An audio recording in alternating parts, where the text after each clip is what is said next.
મોરબીથી સમાચાર સામે આવી રહ્યા છે। મોરબીના માળિયા ગામમાં ટાટા કંપનીના મીઠાનું વેચાણ કરવાનું કૌભાંડ સામે આવ્યું છે।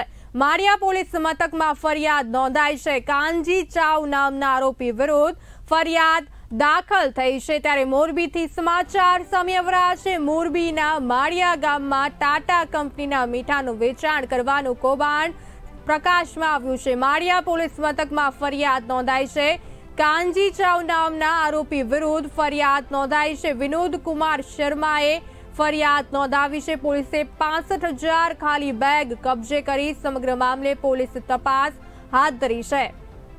મહત્વપૂર્ણ સમાચાર મોરબીથી સામે આવી રહ્યા છે। મોરબીના માળિયા ગામમાં ટાટા કંપનીના મીઠાનું વેચાણ કરવાનું કૌભાંડ સામે આવી રહ્યું છે। માળિયા પોલીસ મથકમાં ફરિયાદ નોંધાઈ છે। કાનજી ચાવ નામના આરોપી વિરુદ્ધ ફરિયાદ દાખલ થઈ છે। વિનોદ કુમાર શર્માએ આ ફરિયાદ નોંધાવી છે। ત્યારે પોલીસે 65,000 ખાલી બેગ કબજે કરી લીધા છે અને સમગ્ર મામલે પોલીસ હાલ આગળની તપાસ હાથ ધરી રહી છે।